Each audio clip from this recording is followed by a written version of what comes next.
Hi, this is Fong Chua from Assurance Real Estate Acquisitions, and we have here today a very special guest of ours, Josh Tesolin, our realtor.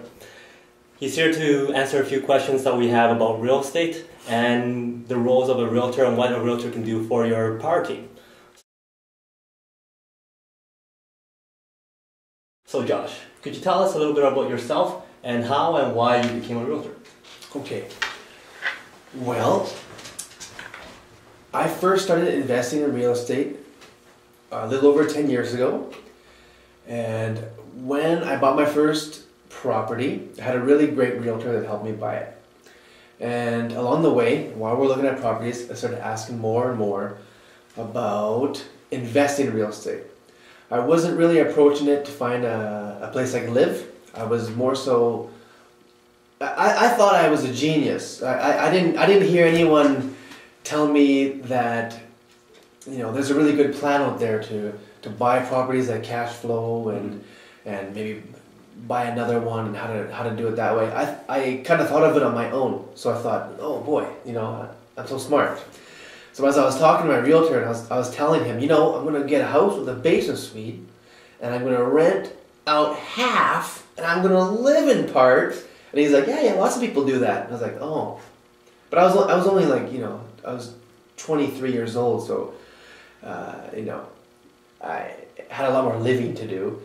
But as it turns out, it's a good idea. And so he took the ball that I was running with and brought it to the next level. And he gave me a bunch more tips and he took my plan and he put it into action. So when I got my first place, I told him, I'm going to buy 3 more of these within the next couple of years. And he said, I hope you do. And I didn't. I ended up, you know, I was on the path. I started taking more education, taking seminars, that kind of thing. Very common thing for people getting into real estate investing. And I started from square one, but I did have my first property under my belt. And I ended up phoning him years later and saying, okay, I'm ready to buy another one. And he said, well, I thought you said we're going to buy another one like a couple of years ago. And I said, yeah. And he said, it's okay. That's very common. It's very common for people to stop at one. But if you're getting to that next point where you're going to buy your next one, that means maybe you're serious about real estate. So what I did after I got the second property is I decided to get my own license and start selling real estate myself, because that's when I really got the real estate bug. So I got licensed and I joined the same office, the office we're in right now, as he works in, and I wouldn't say I mentored under him, but I kind of worked closely with him and he showed me the ropes of being a realtor. And so I quit my day job, which was a good job. I was in marketing and it's what I trained for, and I liked working with the people, but I found it hard to get to that next step, being an investor, without, you know, getting away from the rat race, per se. So as a realtor now, I've been a realtor for 7 years, full time. And it's hard. It was, you know, they say that within the first year of being a realtor, 85% of people don't renew their license. So it's a grind. If you have no marketing behind you, no experience in advertising, it's going to be a tough year. So it must have helped when you said you had a marketing background. Yes, it definitely was my ace in the hole. So I got past the first year and I got past the second year and I started meeting more clients. And that's around the time I met you guys. And that was a few years ago that I met you guys. 4 years or so. Yep. And since then I've, you know, completed transactions of all types, you know, rent to owns, not just typical being a realtor, buying and selling real estate, you know, assignments, everything. So lots of the techniques I've learned, I've tried. Some things I liked, some things I didn't like. I see. Well, you've been very important to our team. Could you tell us what is your most important role as a realtor? Okay, well, the most basic role of realtor is assist in buying and selling real estate. Realtors are licensed by your province, so they can legally sell. We're talking about residential real estate. There's different kinds of realtors. Some realtors specialize in commercial. I have a commercial license, but I find my bread and butter is in residential real estate. So a realtor also has access to the MLS, which is, as of today, the most powerful marketing tool that is available to us. So that's the real backbone of being a realtor, having access to the MLS and knowing how to use it. So for instance, when I first met you guys, you kind of conveyed to me your needs and what you're looking for, and I kind of talked about my experience investing, and then I set you up with a search, right? That's kind of where it starts. You start getting your automatic searches off the MLS, and start viewing properties, and I'm sure you can attest to that. The more you view properties, the more you learn, and the more you feel comfortable in certain neighborhoods and types of property, and that's pretty much my role.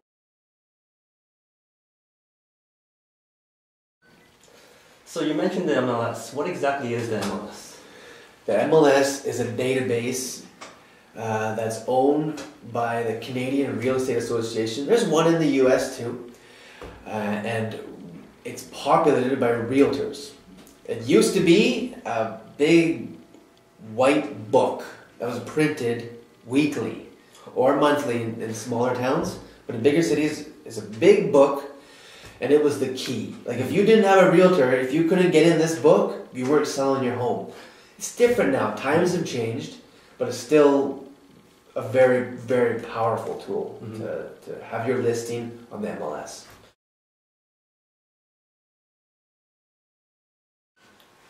So I know that for myself, I could go on to MLS.ca, MLS.com, or Realtor.ca or .com or something like that. What's the difference from the information that I can go and see on these sites as opposed to you as a realtor? Yeah. So the database that's for public access is relatively limited. If you go to MLS, which is multiple listing service.ca or realtor.ca, it's a basic view. Everything's there except houses that may be listed as vacant. Sometimes you won't find them on there. It's a security issue because you don't want everyone knowing where all the vacant homes are. But if a realtor sends you the information, you can get more details such as days on market. You know that's important. An investor must know how many days something is on the market. If it's 1 day on the market, maybe they're not going to negotiate as hard as someone who's been on the market for 60 days or 90 days. So that's an important detail. If you're buying a condo and you want to know what the condo fees are, that's not generally on the MLS public website. It's a really important detail, right? So when a realtor sets you up for an automatic search, he could send you the exact same stuff as you can see, or he can set you up for a more privileged view. Okay. That's definitely important to request. Get the full deal, get all the details. And there's also really cool details such as square foot of each room, just generally. Maybe you're not looking for investment, maybe you're looking for self, and some of these specific details are important to you. Mm-hmm. And what other information does it show? Like condo fees or property taxes and stuff like that? Property taxes is there, I'm pretty sure you need the detailed view to see property taxes too, yeah. Okay. Now, for an investor who's looking for a realtor, or maybe a first-time home buyer who's looking for an investor, how important is it for a realtor like yourself to also be an investor as well? You may get different answers to that question, but I think it's super important. If my original realtor wasn't an investor, I know I wouldn't be where I am right now. Or maybe it would have taken me longer, but I don't want to learn from someone who hasn't done it themselves, right? Whenever you do seminars or anything like that, you'll always hear the adage, unless you made $1 million, how are you going to teach me how to make $1 million? It's the exact same thing with real estate, I believe. There's so many pitfalls, and now that you've owned investment properties yourself, you know that there's so many details, the learning curve was steep at first, right? Not just finding the place, getting the proper rents, the property management aspect, all of that, it's a deep subject, right? Right. Now there's this mindset out there for investors who go, well, if I find another realtor who's also an investor, what are the chances of them giving me a deal that's actually a deal when they're an investor? Like they'll probably pick through all the good stuff first before they bring them the deal. How true is that, and is that very likely? That's a hard question because, well, of course it's true, right? Like it definitely happens. That's why you have to look for a realtor until you find one you trust, and you would call them a partner on your team. He's not just a realtor, that just shoots me deals here and there, and I go look at them. You don't want to be on a race. You don't want to be in a race to beat your realtor to find a deal. There should be a little thing of ethics there. So that comes down to the individual, obviously. But yeah, I could easily take deals for myself. I could. Right? In fact, let's go one step further. A really good realtor will see something good that comes in and call you quickly and go, hey, this might be for you. Mm-hmm. No, I need to know quick. It's really good. Okay, and then move on to the next client maybe. That's what a good realtor should do. Mm-hmm. But oftentimes it takes developing a relationship, right?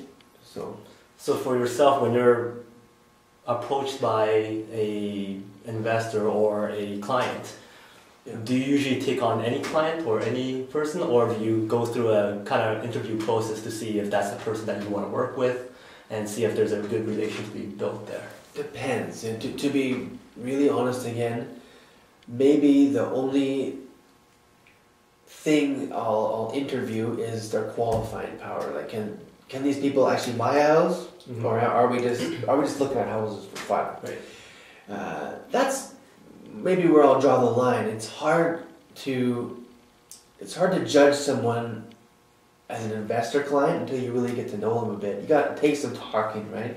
Everyone's strategy, although your strategy might be just I just want multifamily houses that cash flow. It's never that simple, right? Everyone has a threshold they can feel comfortable buying. Everyone has a certain amount they can qualify with or not. How much money you have access to for down payments is all different for everybody, right? So I give everyone a shot. Develop a relationship. Talk.